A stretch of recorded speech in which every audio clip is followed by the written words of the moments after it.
Hey everybody, it's Erik Torenberg, co-founder, partner of Village Global, a network-driven venture firm. And this is Venture Stories, a podcast covering topics relating to tech and business with world-leading experts.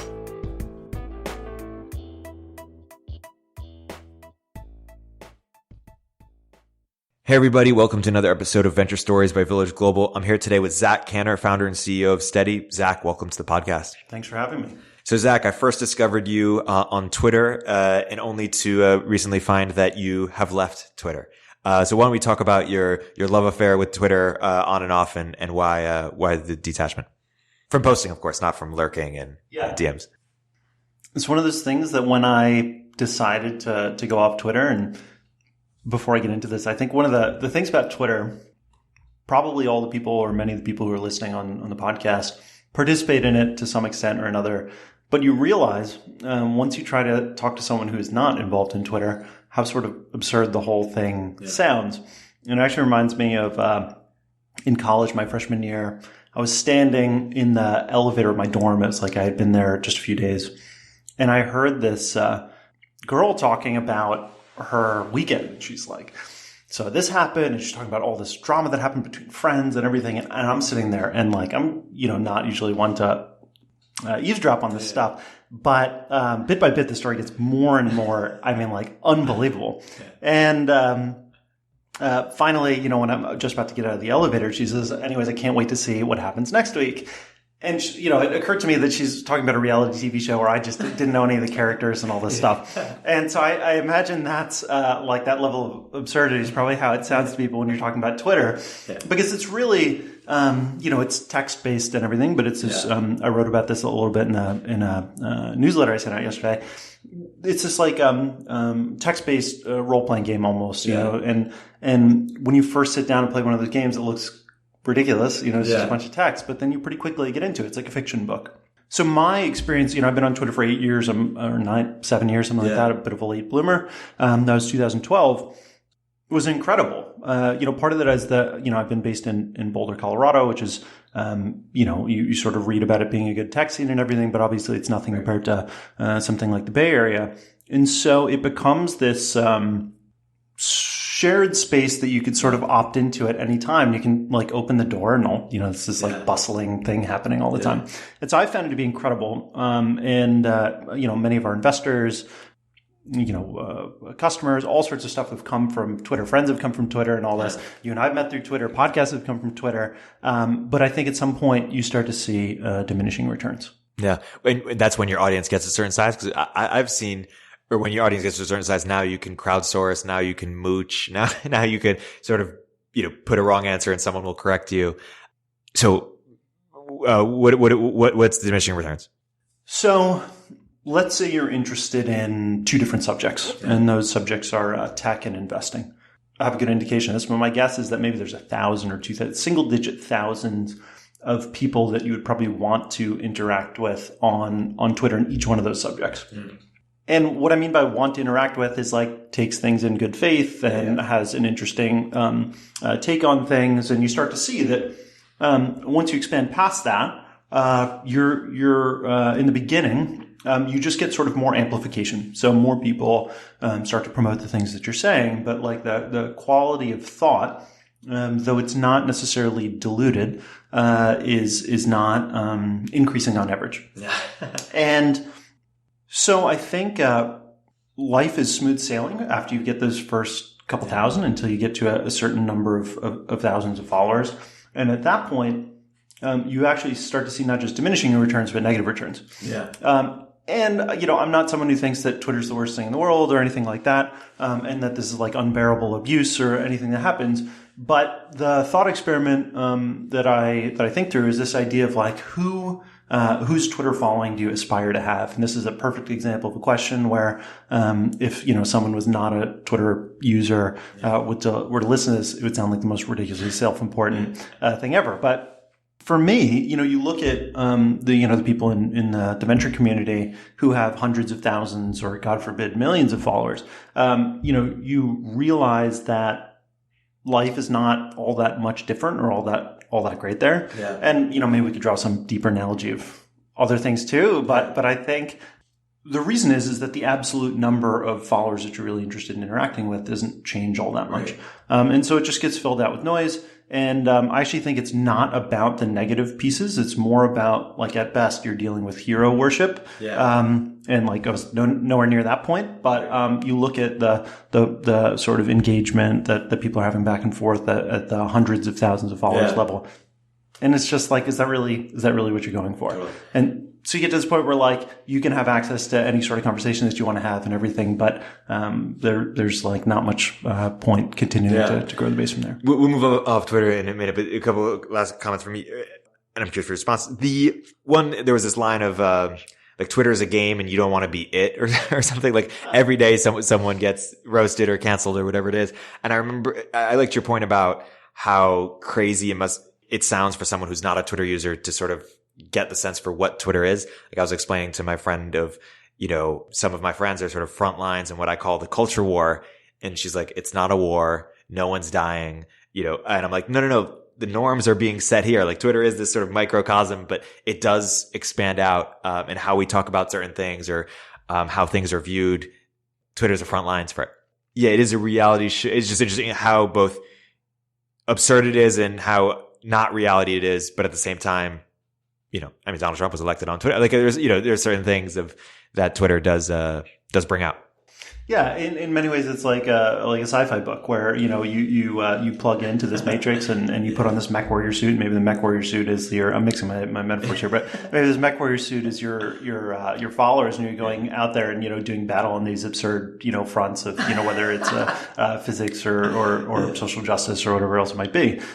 And sure, heroes and villains are made there, and it's very engaging. But it's just a game, and now it's a game that has some real currency in real life that you can trade in for things, and I think that those things are wonderful. The real reason is not that I said, hey, I'm sick of playing this game and I'm so bored. It's more of Neil Gaiman, who's this fantasy author. Someone asked him.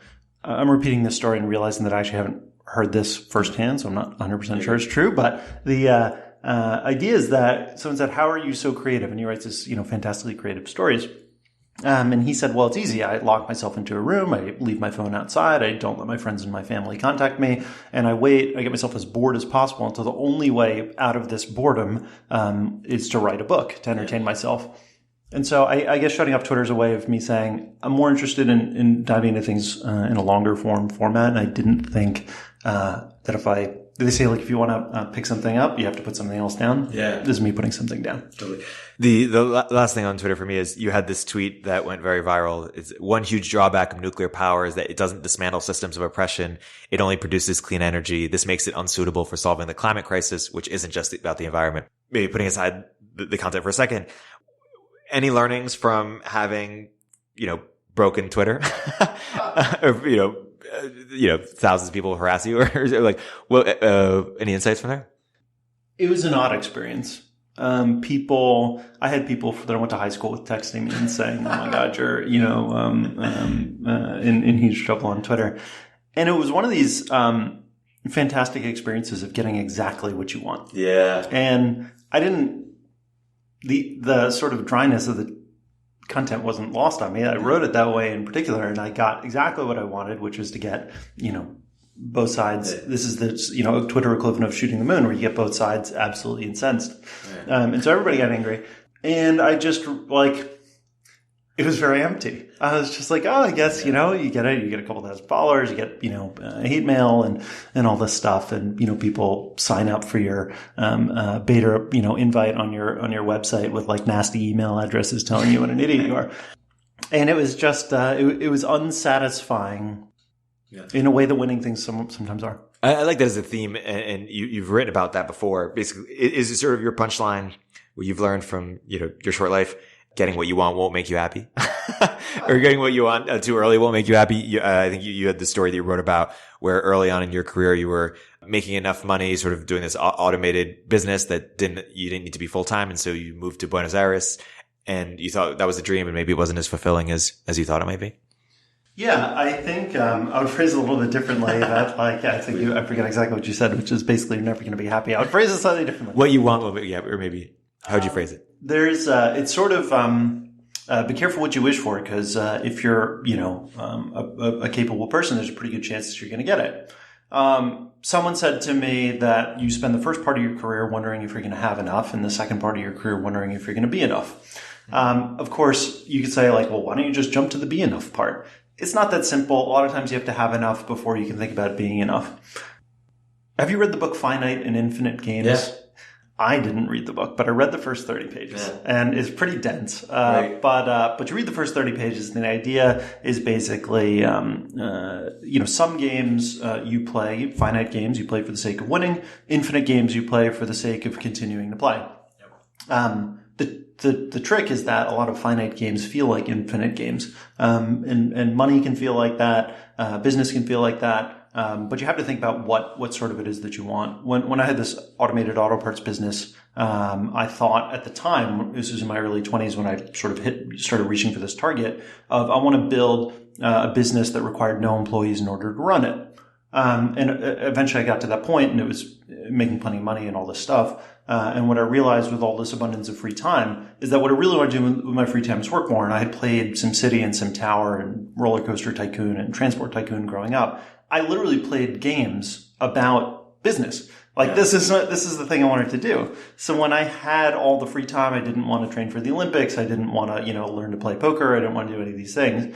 What I really wanted to do is work more. And so, if sort of your hobby is business, then I think the ultimate goal is working with the smartest possible people you can find on the hardest possible problems you can find. Why are hard problems important? Because otherwise, it's not an infinite game for everybody else. Yeah. Even if this business is something that you could work on forever, if it's not something that's endlessly interesting for other people, they're going to get bored. They're going to move on to other things. So that necessitates not just hard problem, but a practically unlimited market size. Because if you don't have a substantial market size, people start to bump up against each other. And the business, even though the business world at large is not a zero-sum game, your company becomes a zero-sum game. Yep. So the dream is working on the hardest problems possible or the biggest impact problems with the best people. Let's talk about sort of the journey of picking startup ideas. Why don't you introduce what Stedi is, how you sort of navigated the DMAs and picking it. Let's go through that journey. And what advice for entrepreneurs you'd have? Stedi is a platform for exchanging structured business to business messages. And that probably means almost nothing to most people. It probably would have meant nothing to me coming into it. But we're based on the name Stedi is based on this play on words of EDI. And what EDI is electronic data interchange. So in the simplest possible example, let's say you're a company like Fitbit and you're selling to Amazon and Best Buy and Walmart. As Fitbit, you need to receive hundreds or thousands of purchase orders every day or every week or every month from each one of these retailers. You have to physically ship this transaction in the real world, whether that's by boat or air or truck. And then you have to send back tracking numbers and invoices and all this sort of stuff. As it turns out, there are no APIs for Amazon or Walmart or Best Buy. The only way to send and receive these order-related transactions is by this archaic file format and transfer protocol called EDI. So if your eyes aren't glazing over already, basically what this is it's a precursor to APIs, but it's not just for when Amazon orders from Fitbit. It's also for when Fitbit orders from Foxconn in Taiwan or China when they put it on the truck, and the truck puts it on the boat, and the boat delivers it to the other port. Every physical object that you've ever come across basically is touched by this technology. It's not just retail and supply chain. It's also basically any other type of business-to-business transaction.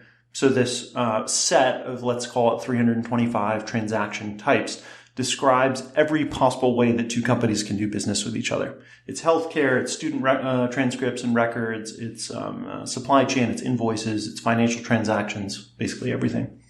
And so what we do is we're like you can think of us as a network of digital mailboxes.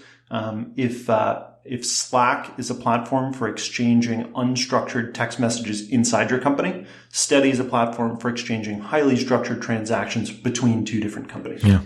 And how did you pick this idea out of all the ideas? I know you're fascinated by Elon Musk and SpaceX, and you want to work on the world's hardest problems. How did you settle on Stedi as the idea for you? And what advice do you have for entrepreneurs in generally in terms of picking ideas? The nice thing about this sort of world of integrations is you can't just be, three smart engineers from Palantir or Google or something and say, I want to build a B2B supply chain network. You sort of have to have some ground level context on it. Through building this auto parts business, which I started in high school, I ran throughout my 20s into my early 30s. I ran the business on an accounting ERP system called NetSuite. I sold to auto parts retailers, and I wanted to build this business by myself with no employees, no clerical administrative people. I reached out to each one of the retailers that I was selling to because I was literally manually entering these email transactions every day. I said, can you send me your API spec so I can automate the transactions? And one by one, they all wrote back and said, what's an API? So they basically had never heard of this before. And I found out about this, wonderful world of EDI. I went through 3 different implementations with 3 different companies, and it was like an 18-month implementation with the last throughout which everything could possibly go wrong went wrong. And ultimately in 2013, I had my own sort of homegrown system built in order to automate these transactions, and that ran the business for the next 5 years till I sold it to a private equity fund. In doing this, like the most exciting thing I had ever done was worked on building this homegrown EDI system. Like it was, I guess my advice to entrepreneurs would be, find the thing that when you talk to people about it, like they just are saying, God, when is this guy going to stop talking about this problem that you can't stop talking about? And for me, it's EDI. Like it sounds boring, but here's this structured format that describes all the possible ways that companies can do business with each other. Once you have this structured format, on top of that, there's all sorts of interesting things you can do. You can do financing and analytics, and you can have an app store and all this sort of stuff. Let's put it this way. So the world of cryptocurrency and blockchain had this amazing insight, which is to say that the world is missing ledgers everywhere. The world would be a much better place if there were more ledgers in the world. And ledgers are like a shared transaction log, time-ordered transaction log that has a unique set of transactions that describes that everything that's happened between various parties. I think the mistake that some people in that world have made is saying that because the world is missing these ledgers, that what's missing is better ledger technology. And I don't think that's the case. I think broadly, there's some amazing use cases in terms of currency and all this stuff, but there's others where that's not the case. What Stedi basically is a ledger for the world of B2B trade. So it's this insight of saying, hey, look, out there, there's missing this sort of shared space where everybody can be trading their transactions. And that's sort of what we're building. So I think to sort of sum it up, the further you get into a space and the more familiar with it you become, the more obvious these huge missing pieces become. And, the inverse is also true, which is when you're looking at things from far away, it's much harder to see these things. So beyond currency, how do you think about blockchain and its potential applications? Will Stedi ever interface with blockchain in some way, or how do you sort of foresee that? Ever is a long time. I think, the time horizon is pretty long. I don't know all that much about the space to say, but I think that from coming from the supply chain space, and you start, you see all these initiatives by Walmart and all these people to build out some sort of a supply chain blockchain. The problem is not having a way to store the transactions. The problem is getting all the parties involved to participate. And I don't mean participate by signing up for some sort of, consortium. I mean participate in terms of use whatever user interface is available to put these onto and off of this ledger. And so for us, we focus a lot on user experience in terms of how do we make this as easy as possible for someone to enter transactions into our ledger, which is not a decentralized ledger. And that comes from a number of different ways. It could be a UI, it could be an API, it could be SFTP, it could be an integration with their business system and things like that. Yeah. I want to transition into something you've been thinking a lot about recently and writing about, which is which is company building and some ideas around how companies are misbuilt today or common mistakes that they make. So why don't you take the floor and expound a little bit on where you're sort of interested there? Part of the interesting thing of the world of business, and I guess this applies to just about everything, is that the best technology of today is used to build the technology of tomorrow. And so you get this compounding effect where we're not having to, write machine code from scratch and all this stuff. Do you know Florent Crivello? Yeah, of course. So he has this amazing post, and I forget the name of the title of the post, but the concept from it is this idea of the valley of mismatch. And what the valley of mismatch is this. It's best illustrated with an example. When they first came out with automobile, it wasn't called an automobile. It was called a horseless carriage.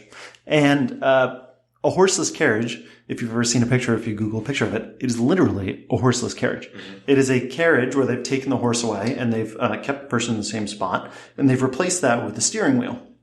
And it actually took a long time for automobiles to look like they do today. I would say probably around the early 40s.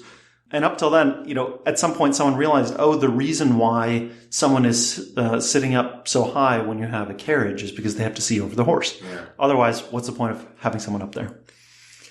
And the idea of this valley of mismatch is that when a new technology comes about, a very long time might pass. Sometimes it's short, sometimes it's fast, before the world adopts to the correct way of using that technology. And I think that we're always in some sort of a valley of mismatch. Examples of this are Photoshop. So when, the computers came out and everything, they said, hey, we used to be doing these mock-ups on paper, and God knows how they did these things before they had Photoshop, but they did them on paper, a single machine, and they said, hey, we can do this on a computer instead, and you have this desktop app and you install it. Well, really, what we've come to see is with, Figma, and things like that, or Webflow in the development space, is that the correct way is to have a third party host this information and give both you and I access so that we can work on it at the same time.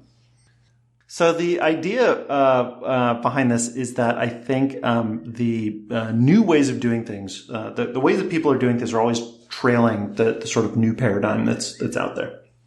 And you knew that the era of blitzscaling was over once the book was published, because that's just sort of how these things work. By the time the book is out, it's sort of over. Yeah. And I think a lot of people look at these strategies, and in the world of investing, everybody jokes around about back testing, where it's like you have this great strategy and you back test it and it works great. But in reality, things don't really work that way, and back tested strategies don't always pan out the way you think. So what we know is that blitzscaling is no longer the way to build a company, but we're not quite sure what the correct way is next. And there's this, renewed focus on unit economics and building things in whatever you call it, a more sustainable way. And these are the sort of things that I'm thinking about a lot. The analogy that I use, if Google built the Army and Stripe built the Marines, we want to build the Navy SEALs. And that's not to say that the Navy SEALs are better than the Army. They serve different purposes, and without the Marines, the Navy SEALs probably couldn't get dropped in the place where they need to get dropped, because they have to be amphibious and all this sort of stuff. So these are a lot of high level concepts. In terms of where does this come down to from a low level, you see a lot of startups, and a lot of startups don't hire. In the past haven't hired really senior engineering teams, or they've had some mix of senior folks and junior folks. I think this has worked fairly well because the complexity of the products that have been built over the last 10 years are constrained in some way. In other words, it's not to say they're easy, but it's likely that entrepreneurs have taken the totality of all the ideas that are out there, and they've stack ranked them from highest value to lowest value, and another axis, most complex to least complex. And they've probably started with the things that are in the top right quadrant, which is least complex and biggest market potential. And so you look at Instagram, 10, 12 people when it got acquired for $1 billion. WhatsApp, 40 something people, or less than 40 people when it got acquired for $16 billion. And part of that is that the complexity of the app was limited to the surface area that you see on your phone. What I mean by that is if you get 10 smart engineers sitting around the table talking about WhatsApp, there's not that high of a chance of misunderstanding what it is that we're trying to build. Because you can visualize it. You can literally draw it. You can build the front end first. And then you see a company like Stripe, where there's a lot of surface area and a lot of things happen. You can't visualize the totality of what needs to be done in one single place. And Stripe has 1,800 people, 2,000 people, something like that. Yeah. All this is a long way of saying that I believe that we are now entering a time where it's possible to do with extremely large surface area, complex enterprise apps what was done with apps like WhatsApp and Instagram with a similar sort of headcount. We are entering the time where the trade-off between revenue and headcount no longer needs to be made. Yeah. And what are other second or third order effects that could emerge from that? The obvious one is the increased concentration of wealth amongst early founding team. So, you used to see 1,000 people get rich from a startup, or 500 people get rich from a startup, and maybe that happens from a smaller amount. But to be honest, I haven't really thought about the second or third order. Oh, no, you're fine. So here's where I think things are interesting. Setting aside the second and third order effects, I think that with an app with a constrained set of surface area of complexity, where you can sort of observe the whole thing by looking at it, it's fine to have a mix of talent on your team. Meaning, if you have 10 great engineers and 5 good engineers, I think that you get this pretty good effect. When you're dealing with something that's extremely complex, and that's something like what we're working on, where there's lots of integrations, there's many, many different transaction types, and I don't mean to say our business is more complex than others. Maybe they're all the same amount of complexity. There's a difference in terms of surface area. Does that make sense? Yeah. And for us, with a large amount of surface area, it's actually that a team of 10 great engineers will work faster than a team of 10 great engineers plus 5 good engineers. And these are all, of course, like subjective things that are hard to define. Yeah. But I think that one thing that you'll see in this like anti-blitzscaling era is that talent density matters more than absolute number of talented folks. Yeah. It's interesting to take this in a totally different direction. Peter Thiel in a recent talk said that the US doesn't scale people well. It scales finance well, scales technology well, but it doesn't scale people well, in contrast to China, which seems to be scaling relatively well. You've written about how Amazon has managed to scale and still maintain a strong tempo. What do you think it is about organizations that are able to scale people that separate them from those who can't? Scale people meaning the absolute number of people and not see a decline in feature velocity or value created. Yeah, I think the U.S. is an example of a country that does business well and practically everything else poorly. Yeah. And a lot of other countries in the world do everything else really well and business very poorly. And there's companies in the middle somewhere. I think Amazon's endlessly interesting, and I know that's not that interesting thing of a thing to say now because everybody thinks that. But Amazon's one of these topics. Like, I'm not obsessed with Amazon. Kind of obsessed with Amazon.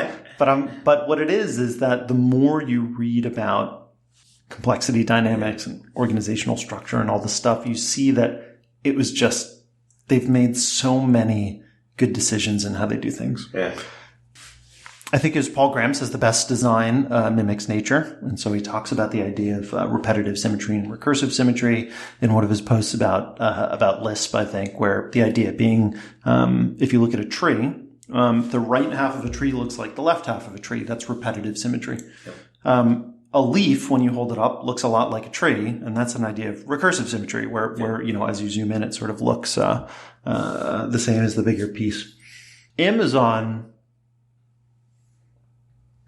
has borrowed, I think, a lot of ideas from evolution, and it's always better to sort of borrow from a system that works as opposed to come up with something from scratch. What Amazon has done, the evolutionary equation is this idea of differentiate, select, and amplify. And so differentiation happens through mutation, selection happens through fitness functions, and amplification happens through sexual reproduction. What Amazon basically did, have you heard about the Amazon memos? I'm sure you have. Yeah. Amazon basically, executives and people all throughout the organization come up with these ideas. They write memos. Before the memo ever makes it to committee, they're sort of talking about it a lot. Most ideas end up on the cutting room floor.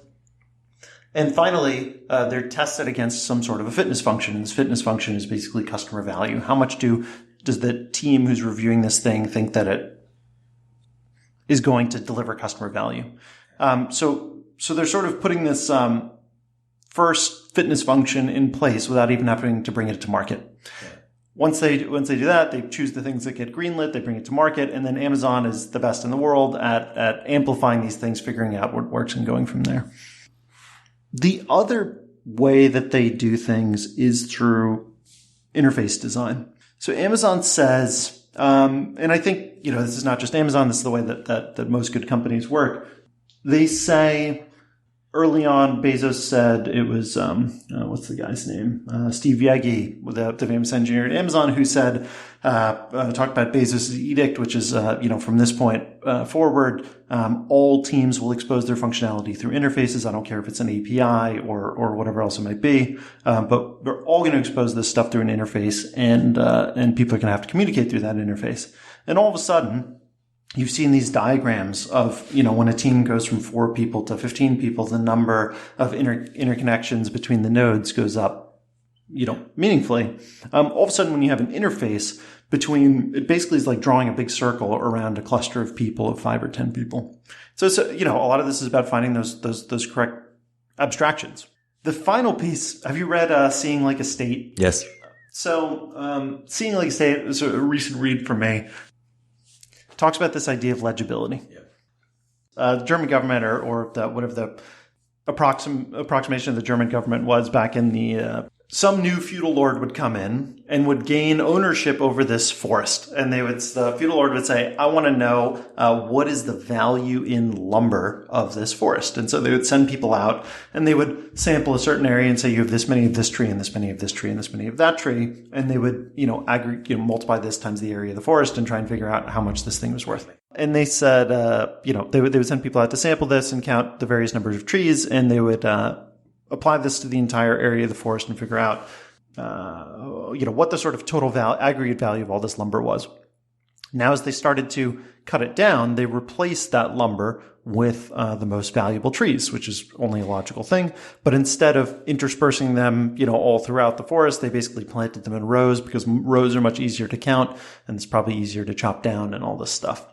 What they missed out on is the fact that all the people who lived near the forest hunted in the forest, and they made their thatched roofs out of the underbrush that fell from the trees. And that, when trees are sort of arranged in a haphazard way, there's probably less of a chance of a forest fire, and all these benefits that come from nature. It turns out nature's pretty smart in terms of the way it does things.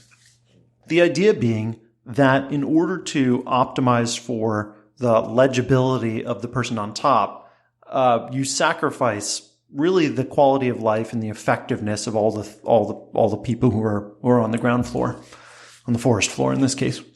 And I think in startups, not just startups, but pretty much all companies, this sort of thing happens, where people say, what are the KPIs? What's the NPS? What's what are all these different things that I think are very important? Product roadmaps is another example of this.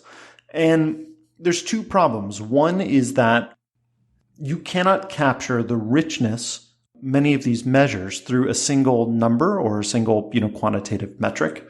So that's problem number 1. The second problem is that when people attempt to do that, you lose out on some of the richness that's happening, meaning you don't just miss out on the measurement, you actually change the behavior of people on the ground floor. So, you read that book and you're just like, my God, how can I go back to doing things the way I had ever done them before? And if you're sort of an anarchist-ish like me, it takes you, one step further. Yeah. And so how does that change how you think about company building? Like, what does that cause you to want to implement or change or? It's the opposite of implement. It makes you want to remove everything that you've done. But I did want to segue into how you think about management, and hierarchy versus decentralized. So we're a bit odd. We have 13 people, almost all, basically 9 engineers and some non-engineers. We have no formal roadmap. We have no meetings. We have no stand-ups. We don't tell people what to do. For the most part, people come in and work on what they think is most important. trying to think of what else we don't do. We pay 90th percentile in terms of salaries. We have almost no documentation. We have no written principles. We have no written tenets. We have none of the things that you would normally expect. Now, you don't get any points for just not doing things. It also needs to make sense.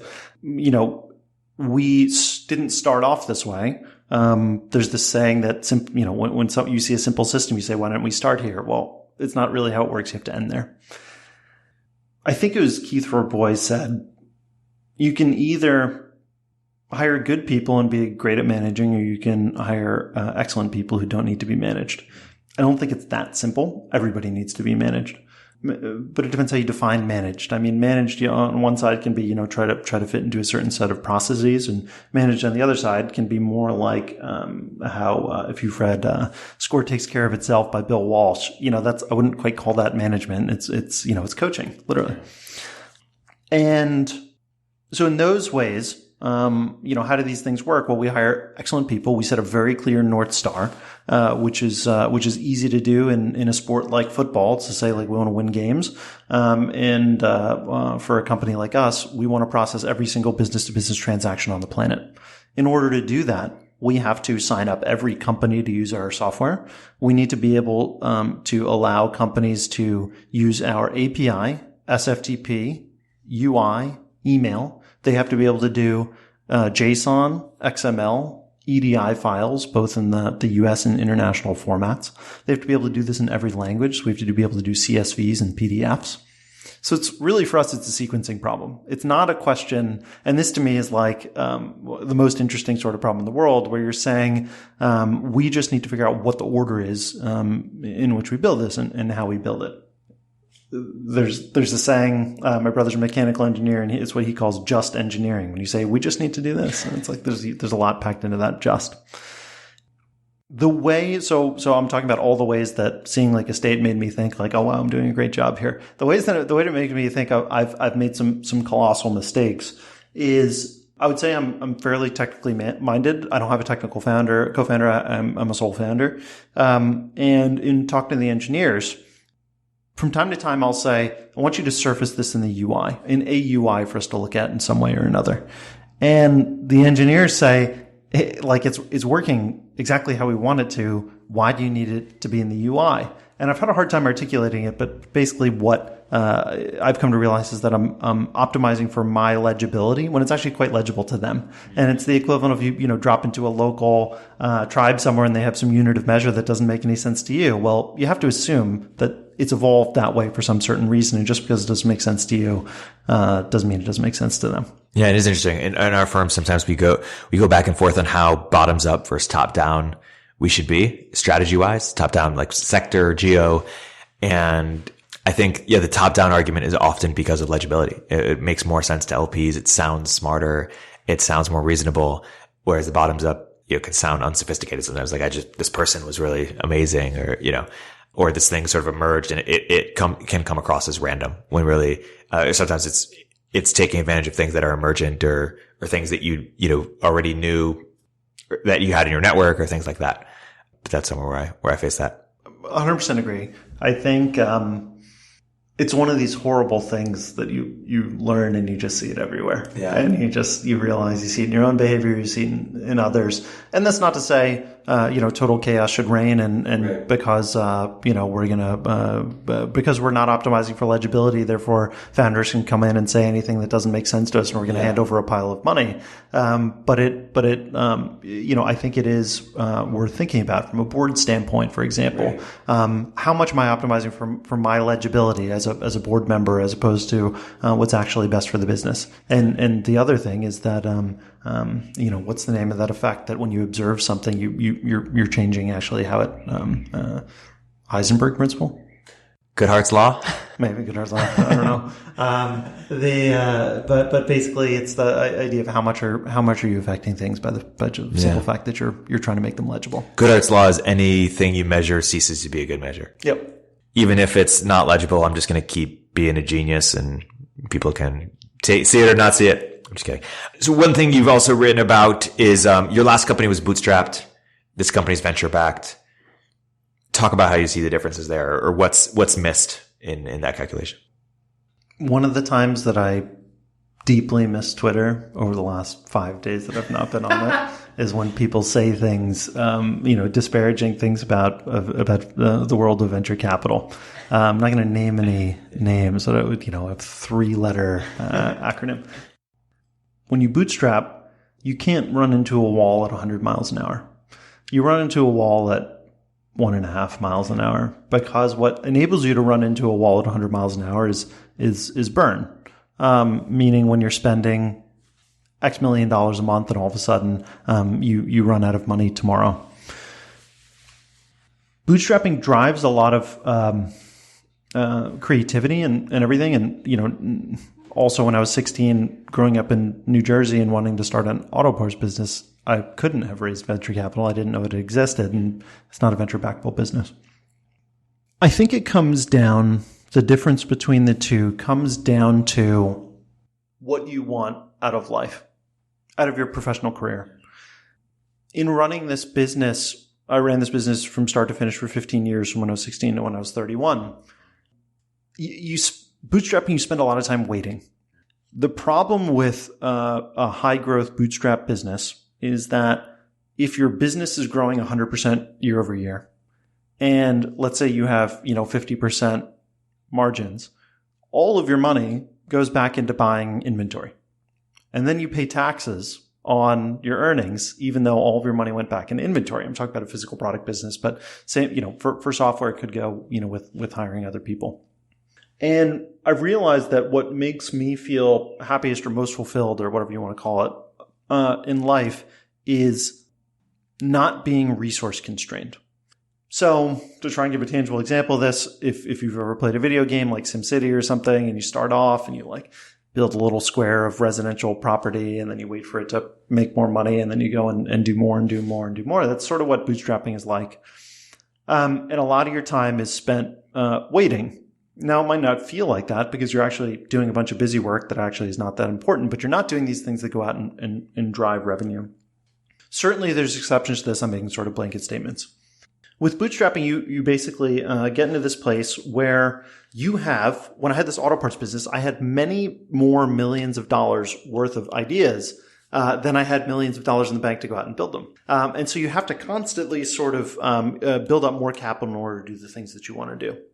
And that was great. I walked away with, from the business with 100% of all of the proceeds of selling it. And I found a great buyer and everything worked out really well.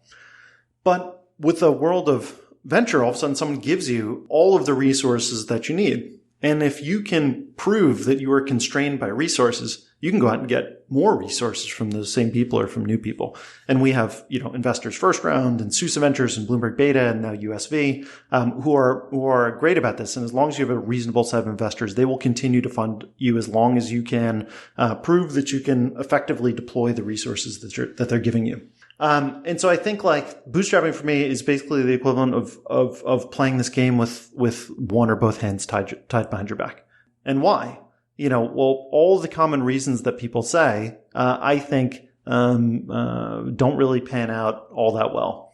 So people say, you could take home all of the money. Sure, but you're going to have a much smaller outcome. So does that really matter? People talk about how bad it is to have investors. That just hasn't been my experience at all. And I could talk about what it's like to manage investors and strategies for that and how people, tend to get over their skis and in trouble with those things. But I think, broadly, it's a myth that investors are the worst thing in the world. And I think that also building a bootstrap business is not the easiest thing. Yeah. One thing Leo from SUSE said to me in preparing for this is that you're very thoughtful about internal capital allocation. How do you think about that? Perhaps different than other entrepreneurs, or perhaps different than you have in the past. He was referring to you using an agency to help with one of your core tasks. Yeah. When I started Stedi, people said, I had a founder say to me, don't pay any senior engineer more than $135,000 a year, because you're just going to get mercenaries and they're going to be people who just want to make a bunch of money and all this stuff. And I look back on that. I mean, that was probably the worst single piece of advice I've ever gotten. And what happened early on, this is, maybe 3 years ago, is we had the opportunity to hire this incredible engineer. He had a job at Twitter at the time and said, I need to make $170,000. He, had a family and all this stuff. He said, I need to make $170,000 in order to leave. And I was like, you have $1 million pre-seed in the bank and you're like, my God, that's almost 20% of my money and all this stuff. And how am I going to be able to correctly allocate this capital? Well, I offered him 145 and 6 months went by. He said no, 6 months went by and I didn't find anyone nearly as good during that time period. And you start to realize in order to save, $25,000 over that time period or whatever it is, I've given up 6 months of productivity of one engineer. I think one thing that startups do not do well is optimizing for spending money on salaries. I think that team is everything. Everybody agrees that team is everything. Who pays that way? And I think Naval had a tweet like that. Everybody says the recruiting is the most important thing. How many startups below 10 or 15 people have a VP of people? And I mean not someone who has a VP title, but really someone who's owning recruiting in conjunction with the founder and thinking about this stuff on a day-to-day basis. So we've kept burn relatively low, I'd say. But aside from that, I think that we've spent money in some unusual ways. So one of those is we have a VP people. He was the head of global workplace operations at Slack before this. And, at a company of 13 people, he was maybe the 8th person or something like that. It's an unusual hire. But then you look at our team and we have, 2 people from Google and 3 people from Amazon and 2 people from Twitter and 2 people from Pivotal and all this sort of stuff. All of a sudden you realize that, not doing that would have been a pretty crazy call. What Leo from SUSE was talking about was while we were building this level of talent density, it takes time because it's hard to get people to join when you have 3 people. But eventually you reach this inflection point where you have a bunch of people who can sit around the table and everybody can say, this is the best group of people that I've ever worked with. And all of a sudden, when they can say that, an engineer will go out to the previous people they've worked with and say, hey, this is the best people I've ever worked with. There's no exception. And they can say that without, any sort of caveat. Oh, well, there's this one person who's really difficult and all this stuff. And all of a sudden, this flywheel starts to turn. In the interim period, though, there's this great book by Will Larson at Stripe who talks about, I think it's called An Elegant Puzzle, Systems of Engineering Management. And one of my big takeaways from the book is that you really need a team of 6 to 8 engineers in order to make progress on a very complicated problem within a company. And what do you do as a startup before you're at that point? Well, for us, what we ended up doing, I said, we can't hire, contractors and really work all that well. What can we do in order to accelerate things? Well, there are certain consulting agencies which are fantastic, but they charge, $32,000 a month per engineer. And that was, I looked at our backlog. I said, what if we could buy our entire backlog for $250,000 over the next X number of months? That makes a lot of sense. And that was something that we did. It was great. Yeah. What is the Ace Ventura theory for startups? The first Ace Ventura movie was great. There was a good plot. I don't know if you remember at the end, Einhorn is Finkel, Finkel is Einhorn. And there's a love story going on and there's that, tragic death that happens. And sure, there's, silly slapstick stuff and all that happens in between. And the second Ace Ventura, which I think is the same director, same screenwriter, was terrible. I mean, it's just 99% slapstick. There's almost no plot. It's just the whole movie's a joke. Another example of this is Mission Impossible. Do you remember the first Mission Impossible movie? It's a slow burn, suspense movie, and there was some sort of stunts in it, but for the most part, this is a plot heavy movie. I think people say there's this idea of some people just get lucky. I disagree with that. I don't think you get lucky and make Ace Ventura or Mission Impossible or some sort of great startup. But definitely there's a large subset of founders in anything, in movies and whatever, who don't understand what it is that made them successful. And so when you don't understand what made you successful, you might as well have just been lucky. Because if you want to go and do it again, all of a sudden you might have the talent, but you don't have the taste in order to figure out what are the things that are important and what aren't. I think this doesn't just happen from company to company. I think it happens from company stage to company stage, which is why you see these really promising companies go out and they raise 15, 20 million bucks at the Series A, and they have product market fit and or at least the illusion of product market fit, and a couple of years go by or 6 months goes by and they're out of money. There's only one explanation for that, in my opinion, and that's that they didn't really understand the things that made them successful. They doubled down on things that don't make sense and didn't invest enough in the things that do. Yeah. And so is a lesson there, be mindful of what got you here. It's almost the opposite of what got you here won't get you there in some sense. Like, appreciate what got you here. And if it is something that will get you there, double down on it. I don't know. I'll give an answer that's maybe not going to be that popular. Charlie Munger was talking about Poor Charlie's Almanac. And someone said, like, who do you recommend, should read this book? And he said, most people who read this book are hopeless and are, not going to really, are not going to be successful whether they read this book or not. And I mean, Charlie Munger is a savage. But I think, like, if you as an operator can't naturally understand the things that are working for you and the things that aren't, I think about it the same way as relationships. If I'm in a relationship with someone and they want something adjusted, you want to hold hands more, you want to hold hands less, you want to do this, you want to do that. Sure. If it's a 20 or 30% adjustment, I'm all in. But if you're looking for 180 degree change, I've used to be, I'll sign up for that too. Great. I love the feedback. We here at Kanter Enterprises care deeply about your feedback. Want you to be a happy customer. We're going to do whatever it takes. And you realize this is just like not sustainable. And I think when it comes to these things, if you're so far off that you can run your company into a brick wall at 100 miles an hour because you don't understand what's making you successful, maybe it's hopeless. Let me give you the optimistic case. That's the pessimistic case. The optimistic case is that premature scaling kills startups. Premature scaling can be any number of things. It can be hiring people too fast. It can be expanding to more product types. It can be offering more features. All these things are examples of premature scaling. So the number one thing you could do is to limit premature scaling as much as possible. I use the framework of just in time instead of just in case.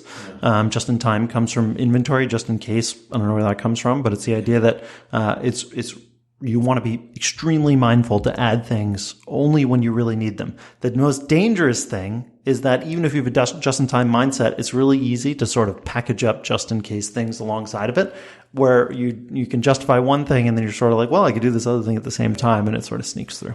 Yeah, it is interesting, going back to Twitter, and maybe this is probably the exception that proves the rule. They didn't really understand necessarily what made them successful, or maybe they did and never wanted to change their product ever again. But it's interesting that products can sometimes succeed despite themselves. Yeah, that's the whole idea of the last 20 years in Silicon Valley. It's basically find a product that's so good a ham sandwich can run it.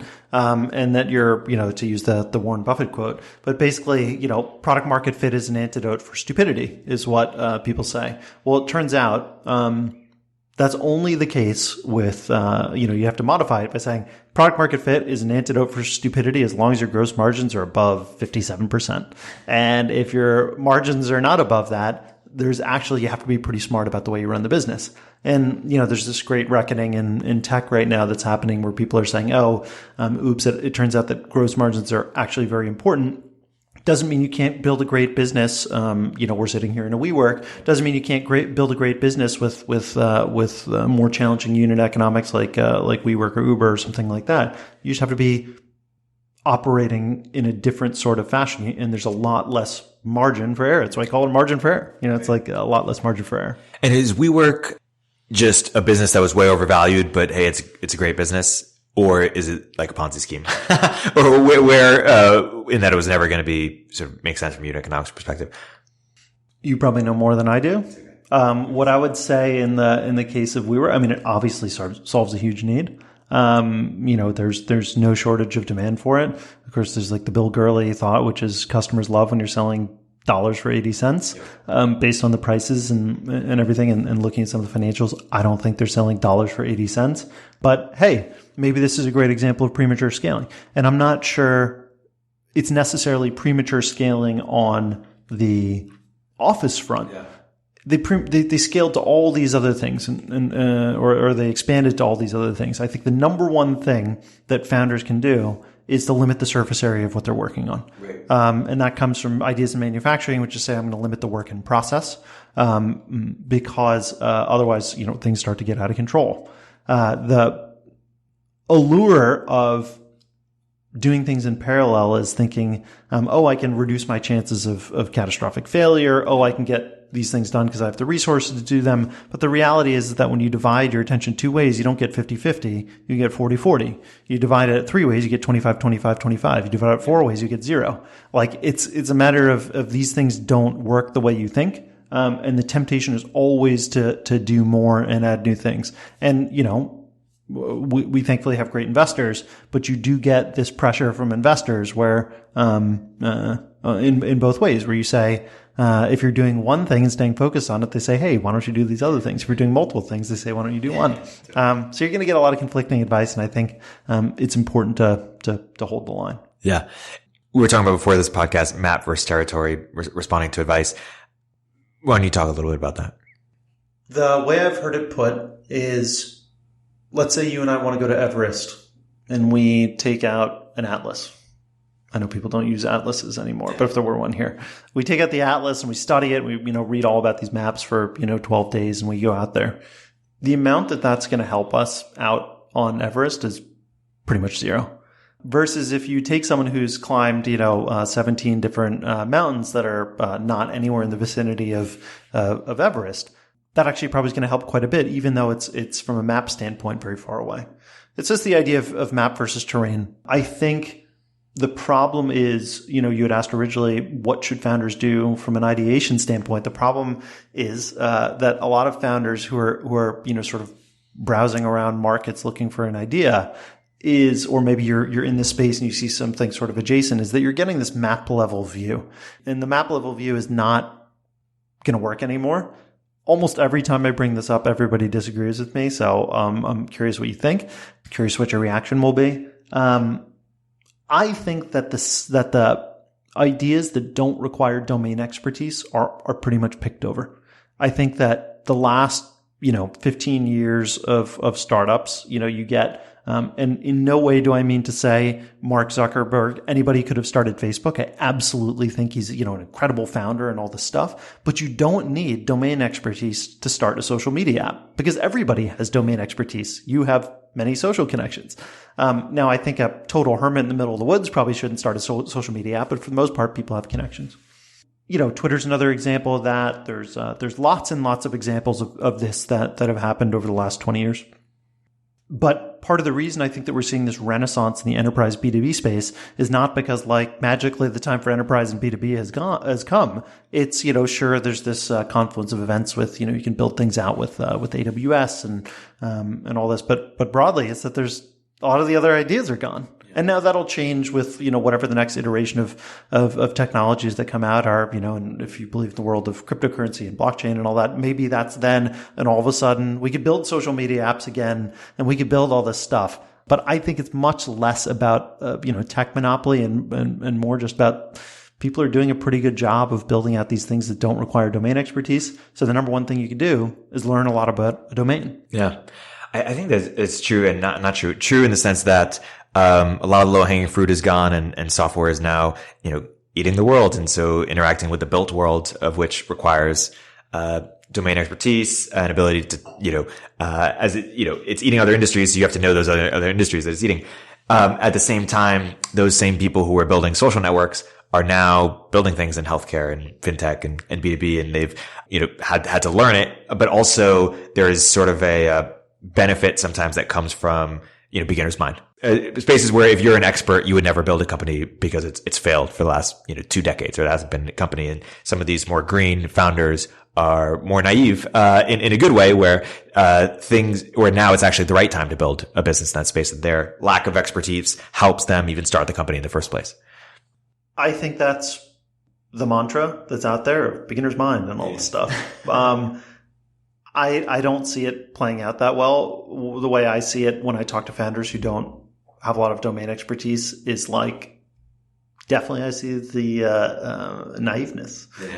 not sure I see the good kind of naiveness. It's a matter of you have to know enough to understand the terrain. Yeah.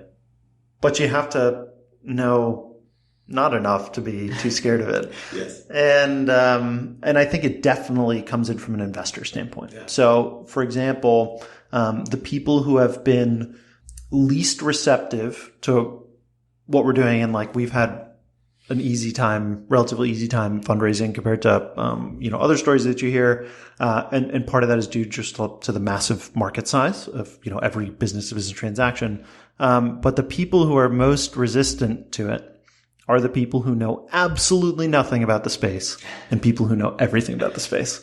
And everywhere in the middle, people, go rabid for it. But at the extremes, and, I won't name a name, but, there's someone who is like, in a operating role at a physical product company, who had to implement these sort of systems before, and we just couldn't get to a place of, their response was this is too hard. And, it's hard when you're that close to the problem. Totally. Going back to something we were talking about earlier, when the book, Blitzscaling comes out, it's too late. And I'm using this as a metaphor, but even the example of Blitzscaling specifically, is your point there that the, lesson was wrong, or that the lesson was right, but as soon as everyone understands it, it's no longer relevant? Blitzscaling is obviously indisputably the correct strategy for many companies in a backward-looking standpoint. From a backward-looking standpoint, why is that no longer the case? Is an interesting question. I think part of it is some of the businesses that are coming out today have lower unit economics. And I think like when your unit economics are not as good, blitzscaling obviously doesn't work as well, because you don't have this high gross margin and product market fit heals all wounds. You have this problem of all of a sudden, the business doesn't look as great as it did in these other cases. I think, again, part of this comes from my hypothesis that some of the businesses of lower complexity are picked over at this point, and so you're dealing with businesses of higher complexity. Let's take one element of blitzscaling, which is to say, let's say you have this enterprise B2B app like Flexport. And so I was an advisor and then an investor in Flexport, and Ryan from Flexport's an investor in Stedi. I think it's an amazing business. I was like an early user of the product with my auto parts business. And Flexport's an example of they built some great software, and then you come to this realization, I'm guessing, I haven't talked to Ryan about this, where you can actually add a bunch of people to do the things that the software can't do and deliver the same customer experience to the same level of customer experience that the customers need with those people instead of with software. So this is like a positive framing of the idea, let's throw people at the problem. And this strategy works really, really well, provided that the people can provide the same level of service or of satisfaction to customer demands. The example of this is, let's say you upload some image to an app and you need it retouched, and it's going to come back in 8 seconds. It doesn't matter to you as the customer, as the user of the app, whether or not some machine learning algorithm did that, or whether someone on Amazon Mechanical Turk did that retouching, as long as it shows up in the right way. You can always figure out how to build the software later. But in businesses of higher product complexity. Now, what Flexport does is very complex from a process standpoint, and everything, but people are quite good at solving those problems. When you're dealing with the sort of business that we're in, where it's a very high transaction volume, so you're not going to see billions of freight shipments a day from a single carrier. I mean, maybe someday they will, but for us, you could see that sort of transaction, hundreds of thousands or millions of things, and you cannot throw enough people at the problem in order to process those in such a way, or onboard that number of people in such a way that you could still provide great, let's call it, get great NPS from your customers. And so I think what it is that blitzscaling works really well for things that you can throw people at the problem and maintain high NPS. And I think that we're just past a lot of those things. So I do think that there's going to be companies with great unit economics and a manageable amount of complexity, or a low enough sort of transaction volume with a high enough ticket size that you can do that, but they're few and far between. And so the next version of that book is hire fewer people, maintain good gross margins. Like what's that version of the book like 5 years from now or something? Yeah, I love this question. If you think about the idea of blitzscaling, they don't say, hire a bunch of, terrible people or anything like that. They're saying like aggregate. If you could assign a value of output on each person from 1 to 10, aggregate that the largest number of 7.5s and above that you possibly can, and have a good North Star and all this stuff. That's probably a gross oversimplification of the book that somebody who wrote it would be upset by it. But that's sort of the basic idea. I think what the future looks like as we're building more and more complex software that needs to do more and more complex things is aggregate, get the best talent density that you possibly can. And I think that that's a very different problem. If we're saying, again, assuming you could perfectly measure these things with some sort of a litmus test, aggregate 9s and 10s. And you can't do that with 10 people. But meaning you can't build anything with 10 people, but you might need, 25 or 50 or 100 or 200 people. There are examples of this, like look at Renaissance Technologies. It's not a software company, but they have 300 people or something like that. And it's an enormously profitable trading firm. The second piece of it is, I think we're in the most exciting time of building software. Of course, every time is the most exciting time of building software because the nature of how software works. But I'm obsessed with this idea of managed services or what's called a serverless serviceful architecture. And I don't know, I don't remember how technical you are, but have you read about like AWS Lambda and all this sort of new sort of compute power that AWS and the other cloud providers are providing? I've not read about it. I've heard a little bit about it. So the idea is that you used to have a server in your data, in your data center, and then someone else ran the data center, and then there's the cloud, and then there's containers, and they've sort of reduced that down to we're probably getting down to the smallest atomic unit. And what an AWS Lambda function is it's like an ephemeral server where you can put your code into this package. It actually literally gets put into a zip file. You put your code there, and then Lambda has an API that you can hit, and it'll invoke that code. And so the idea is you wouldn't run all of Salesforce in a single Lambda function. That wouldn't be possible. You would break up an application like Salesforce or any modern software service into a pretty reasonable atomic unit, like a little microservice or what some people would call a nanoservice. And then you can invoke that function on demand. So a key characteristic of something like AWS Lambda is that it costs nothing at rest. So if you have 1 million different Lambda functions and they're not getting used, it would cost you $0 for that month.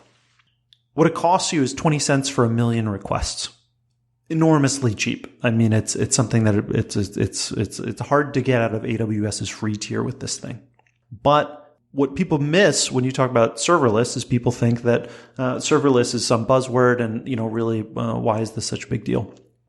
If I were to take my application running on a single EC2 instance in AWS and I carve it into 25 different Lambda functions, all I've done is saved cost, assuming that I have some variable amount of demand. Maybe I've also given myself the ability to scale up, more than before without having operational headaches, but I really haven't gotten all that much. And this is why most people look at serverless and say, this doesn't really matter for startups.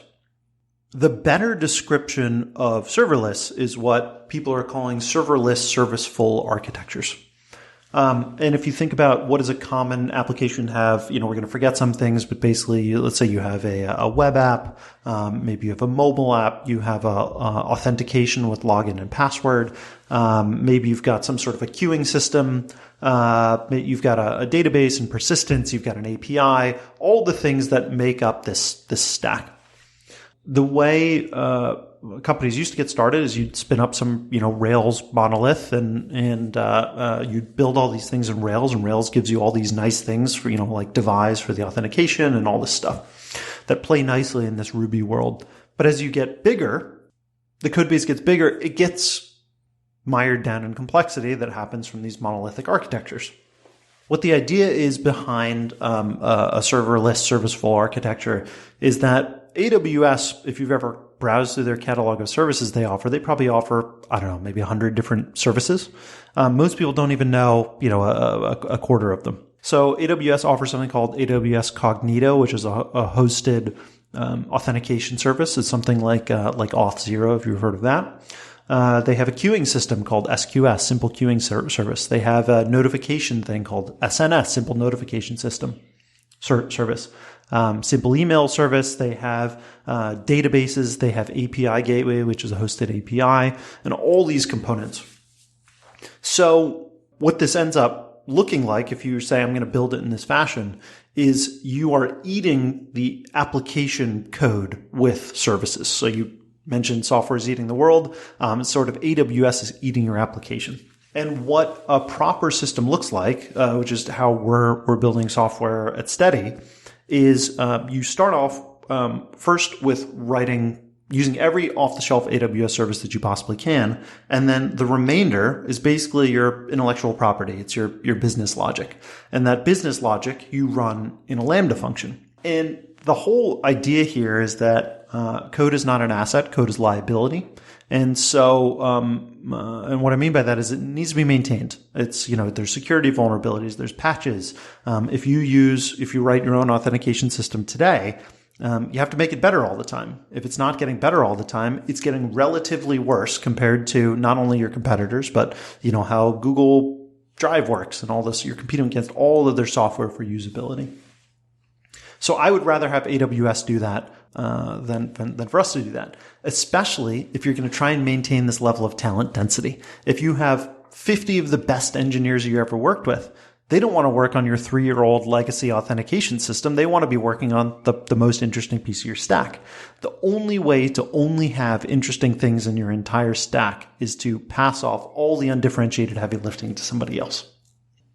I think this is the thing that's not being talked about. And I think it's actually, to go back to the concept of legibility, I think it's a legibility problem where people look at AWS and say, this is complicated. What is IAM? What is CloudFormation? What is all this language that AWS is using?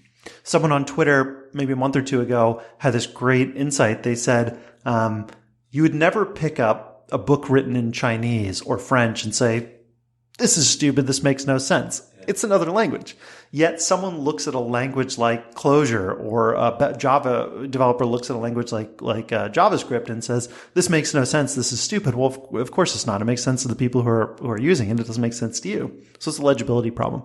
And I think the legibility problem that AWS has, it's, a customer problem that they have to solve, is for us a tremendous competitive advantage because we are building in this modern way, which is actually how Amazon and AWS build software.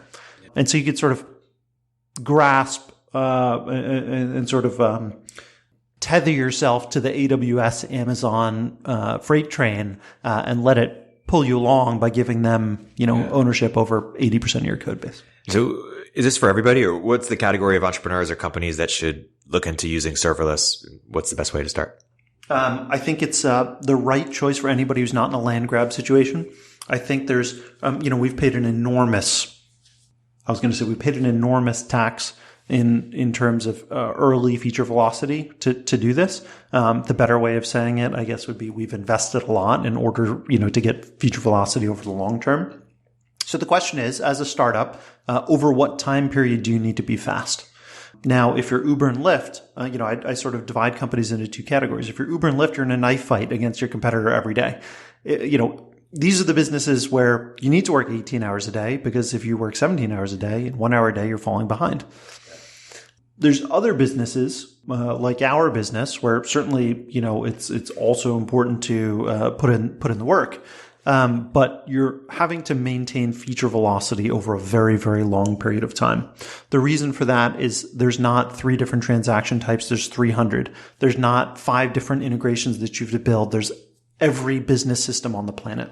And so for us, like, we're not interested in building a $10 billion niche integrations platform. We're interested in building the substrate upon which the entire physical product economy is built. Not just the physical product economy, but the entire service economy and all the different business to business transactions we want to flow through our platform. So for us, it makes sense in investing in the thing that's going to give us the highest feature velocity over time. We talked about this idea of bootstrapping versus having investors.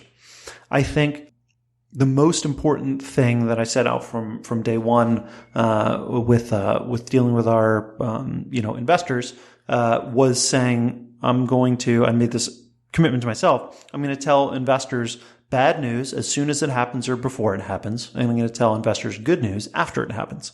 And so that's really hard to do in like the first 6 to 12 months, because investors say like, what sort of contracts are you working on? Who do you think you're going to hire and all this?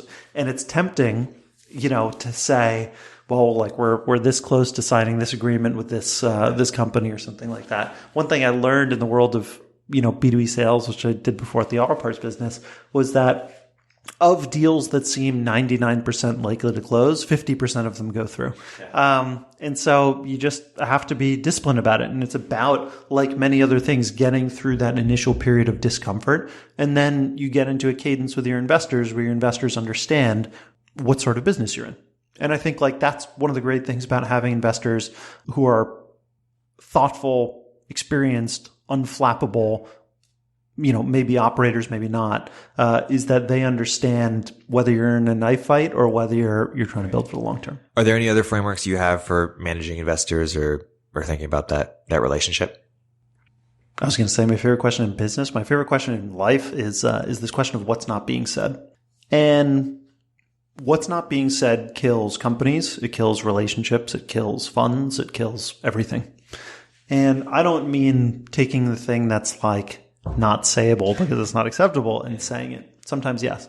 But what it is, let's say you and I are on this podcast and we're talking back and forth and I'm having this dialogue sort of with myself in the back of my head. I'm saying, man, I don't think this guy likes me very much. Chances are you're either thinking the same thing or the opposite. So you're probably thinking, this guy doesn't like me very much, or you're thinking, wow, this guy talks too much. And so you think that you have these secrets that are happening. Everybody thinks that these magical powers of perception that are happening. And in reality, like we're both in this sort of dance together.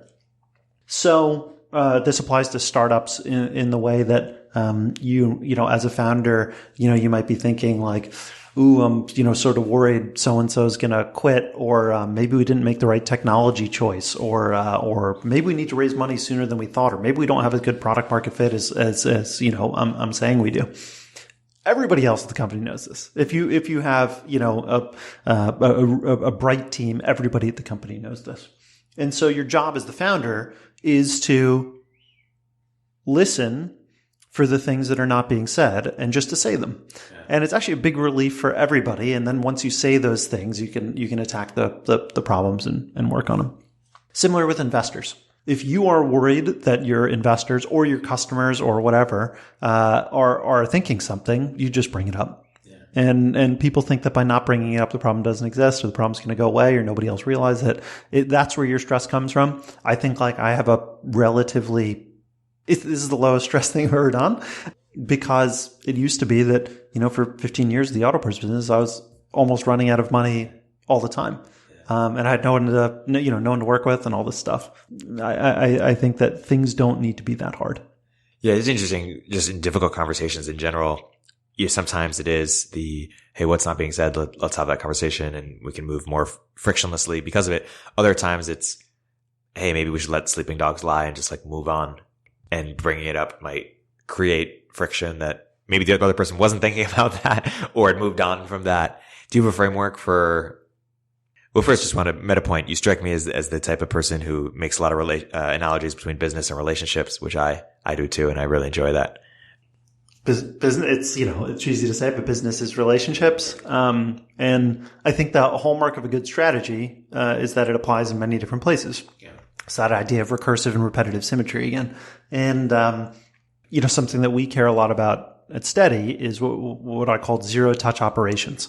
And I frame this by, a lot of these things are best framed with thought experiments where you say, if all of us from Stedi were to be transported to an alternate dimension tomorrow, how many days, weeks, months, years would it be before customers, vendors, partners, investors, regulators noticed that we were gone? And you realize that this starts by asking this question. You can rank all the things that you're doing. You're basically pressing buttons. You're making, decisions and pressing buttons in order to keep things going. So this is something that's important to us internally because we don't want to have a 10,000 person organization. We want to build the Navy SEALs. We want to build this smaller group of people who use the infrastructure that's been built before us in order to accomplish great things. Well, that actually applies to our customers too. So it's not just internal, it's external, meaning we want our customers to have zero touch operations. We don't want our customers to be pressing buttons. And when I, had this auto parts business and I signed up with the 3 different EDI providers, the 3 different EDI providers there could not wrap their heads around the fact that I wanted a purchase order to come in from Amazon and I wanted it to go into my business system without me reviewing it. And that just blew their minds. And so the idea of zero touch operations, I think is one of these things that can apply both internally and externally. It's like when you live that truth internally, it also helps your customers. I think the same thing with relationships and all this sort of stuff. Why should things apply at work and not at home? I think you can take this too far. I know people who do, the 360s and all this stuff. Oh, I'm not sure that's a great thing. But then again, we don't do 360s at work. Right. And why not? Yeah. How do you guys do feedback or why not? Yeah. I can add to my list now that I'm remembering of things that we don't do. We don't have performance reviews. We don't have anything like that. And here's the reason. We talked about that valley of mismatch idea earlier. Software architecture has changed, and we're moving towards this idea of event-driven architecture. I'll give you an example. So we work with, we integrate with NetSuite, and NetSuite's an accounting and order management and financial system. And it's very old. It was built, founded in 1998. And when a new purchase order is created in NetSuite, a new transaction is created in NetSuite, it does not send us a notification saying, hey, we have a new purchase order. What we have to do is poll the API. We have to, query the API every minute or 5 minutes and say, hey, show me all the new orders that happened from the last time. This might sound, painful and hilarious to developers today, but this is just the way that they used to build systems. They didn't build them from an event-driven way. You work with a system like Stripe, you want to integrate with that. When a new transaction happens in Stripe, they send off what's called a webhook. And a webhook is basically events saying, hey, we have this new transaction. And so the way we build our software internally is in an event-driven way. And so when a new transaction gets created in Stedi, it triggers an event. And that event can be used to send an email to someone or a text message to someone or a transaction off to NetSuite. So this is a great example of how I think companies are being built in the wrong way. You've got these brilliant engineers and brilliant product people and brilliant founders, technical or somewhat technical, who are building these event-driven architectures from a product and engineering standpoint, but they don't have an event-driven culture or an event-driven financial system. So talk to most people, the way they deal with their financials is they roll up these things in bulk and they push them into their system in journal entries. Or they have a monthly reconciliation or something like that. Why are we not doing event-driven accounting? Another word for it is continuous accounting. So we deploy our software, continuous integration, continuous deployment. A lot of people do this today. Every time a new commit is merged to master, every time a new pull request is merged to master, it rolls out to production. Yet every time a new transaction happens in your bank, it doesn't automatically go into your ERP system. Why is that? I'm getting back to the question you asked, which is how do we do performance reviews? So someone pointed out, I've never had a job. I've worked, I started this auto parts business in high school. I ran it as a side business through college. And when I graduated, I ran that full time. So it's not that I'm I'm actually not that creative in terms of how I think about doing these things. It's just that I'm gonna have to make it all up. I have no idea. I don't know how a meeting's supposed to be run. I don't know how these things are supposed to be done. So the idea that like you and I are working together and you're doing something that is good, or you're doing something that's bad, or you're working suboptimally, and that like we, walk away from that and I'm like, man, 3 Thursdays from now, it's going to be really important that I make you aware of that. To me, that's like this old pull-based architecture where you're saying like, I'm come up with a bunch of stuff for a batch job and I'd come up and bring it to you at once. We just talk about things as they happen. There's this saying in the world of DevOps, if it hurts, do it more often. Everybody thinks if it hurts, do it less often. Terrible advice. There's the analogies to physical fitness and things like that. You go for a run, it hurts terribly. Well, if you run every day for 6 months, it's actually going to feel probably pretty good. Yeah. Now, I've probably, incensed a bunch of people who hate cardio and think weightlifting's, good. But similarly, you get sore if you weightlift once in a while. You weightlift every day, it feels really good. So I think a lot of these concepts can be applied in different ways, and I just think that it's not necessary. I don't think it's necessary to batch these things. And similar with meetings, how do you coordinate with it? Is it all async? No, we have event-driven meetings, which is, if it's very rare that we have everybody in a single meeting, and it was tough, certainly tough to get here, but the best systems are not built; they're grown. And Leo from SUSE Ventures is one of our investors. He talks about this. He had a post on his blog some years ago called "Startup Cargo Cults." Have you read that? Yeah. He talks about, for those of you who don't know what cargo cults are, it's the idea, I forget after which war this was, but we used to fly over certain remote parts of the world, and we would drop food and supplies and stuff for the troops on the ground, and we would build airstrips and all that. Well, after the war ended, the indigenous tribes in the area, they missed the food and the supplies being dropped. So what they would do is they would, clear a bunch of land, and they would set up these fake runways and control towers and stuff, and they'd stand there waiting for the planes to land.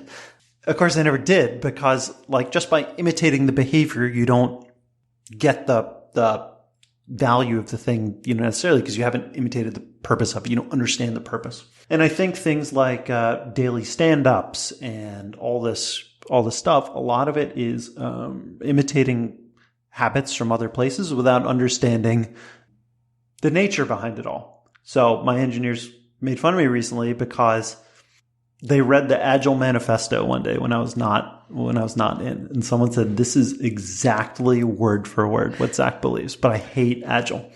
And I say, well, it's fine. Like, as long as we come up with it ourselves, that's fine, because it means that we understand the purpose of it. And so I'm not opposed to meetings. There's no meeting rule. It's just that meetings should come from a need. I'm not opposed to product planning. It's just that should come because we have a lot of smart people, and people are so frustrated that they can't get the work done that they need to, that they devise a process. And from that pain, incredible things come. And so I think, it's like it sounds like we read a lot of the same books, Order Without Design and all these great books about building cities. You would think if we get a bunch of very smart people together, we survey all of the constituents, and we go out and we build the city from scratch, versus we just, sort of let a bunch of people say, do whatever you want. What do you think the outcome is going to be? What do you think the better outcome would be? Well, the naive answer is to say, of course it's going to be, you get a bunch of the geniuses together and design something that's going to be better. But then you look at ancient Rome versus a master planned community in Texas, and it doesn't even come close. So I think part of that, so much about building something great is being comfortable going through these periods of discomfort, and you have to sort of go through the discomfort of having a bit of a mess before the right emergent properties start to come out. Totally.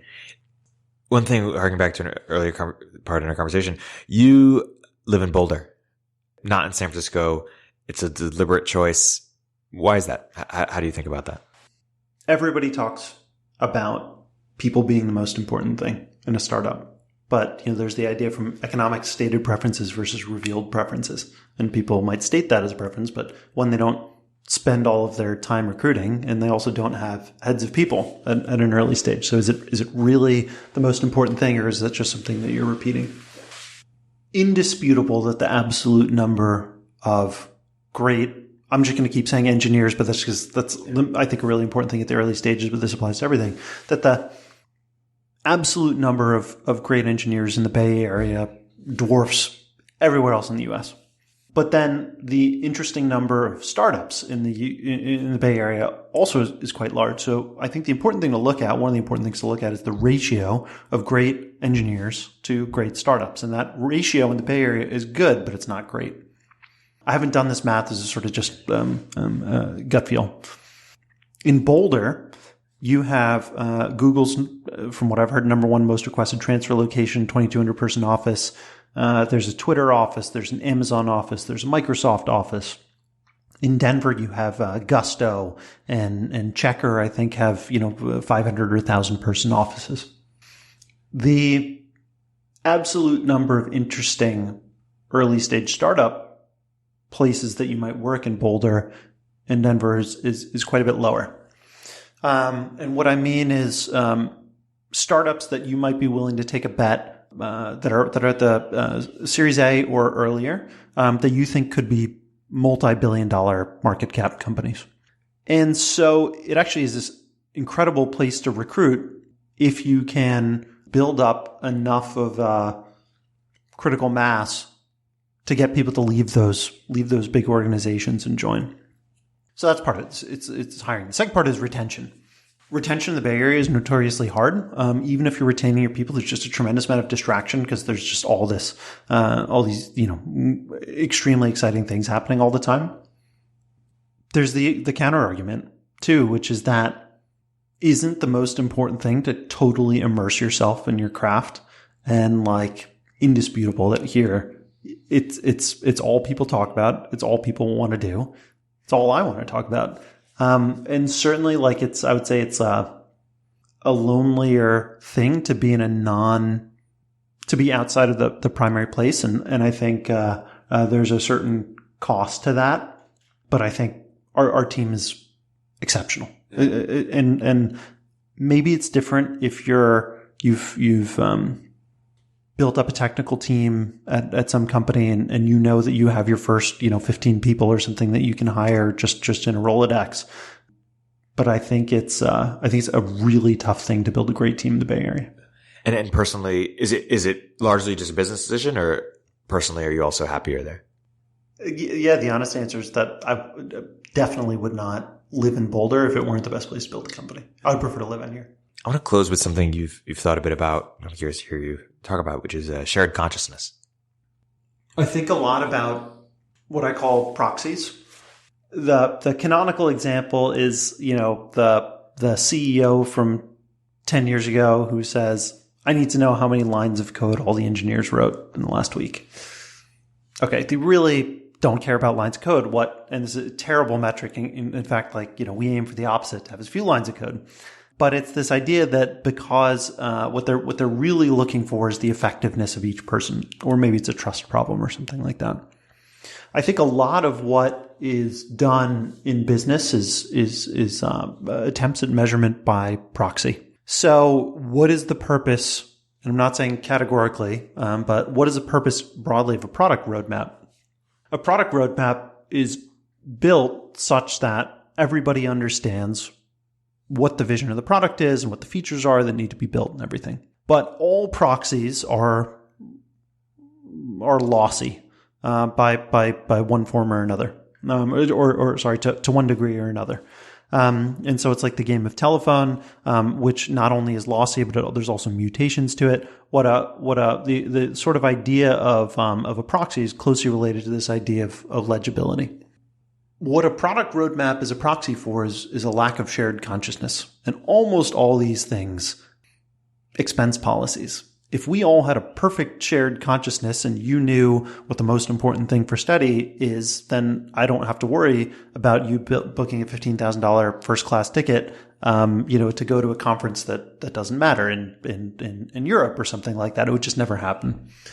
And so I think, it's easier and tempting to build proxies as opposed to build shared consciousness, but it's not fun to work through a proxy.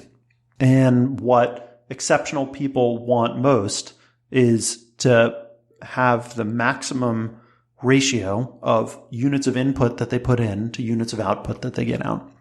And that when you ask people to work on things that are proxies for shared consciousness instead of shared consciousness itself, I think that you dramatically reduce that, and all of a sudden things get a lot less interesting at your company. I think how to build this, because I'm talking sort of, in true Boulder fashion about very fluffy things like shared consciousness. I think how to build this is in an event-driven way. If you see something, say something. Yeah. I never thought I'd be quoting that. But it's a matter of you just have to get comfortable having frequent, difficult conversations. Engineers, they'll talk about this in terms of checking out a part of the code base and merging it back in. And like you can go off and you can check out the code, you can work on your thing, but you have to commit it back to the code base at some point. And so these principles that you can get from software engineering, like you have to bring your shared consciousness back in, and the good parts and the bad. Like you have to bring those bad parts back, and like everything else, you do it more often, and it just gets easier. Yeah. We started this conversation with Twitter. Maybe we'll end it with Twitter. In that Twitter, I think, is the closest thing we have to sort of a global brain that you said earlier you could plug into, but plug out of, build on top of, contribute to, see it evolve in real time. And that to me is fascinating. I read this book, Non-Zero, which sort of talks about our destiny is to form this global brain. Ever since the beginning of time, we've just sort of increasingly been evolving into sort of increased relationships of increased complexity until we sort of, just unite into this global brain. And it's interesting to see that play out. Yeah, I think the question is, do you want to be part of that global brain or not? And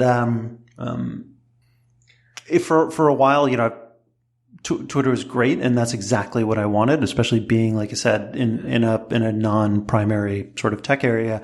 Plugging into that global brain was great. But at the same time, I realized that the fork that I had maintaining my own had diverged quite a bit in terms of the things that I wanted to talk about. The things that we're talking about right now were not the things that I felt like there was enough space to talk about, because it's the fire hose, and the things are flying by so fast that you can't get to that level of depth. So I'm still very interested in building and maintaining a shared consciousness, but I would rather do it with 2,000 people instead of 20,000 if I can define what that consciousness is. What that consciousness is. My guest today has been Zack Kanter. Zack, thank you so much for coming on the podcast. Thanks. This was great.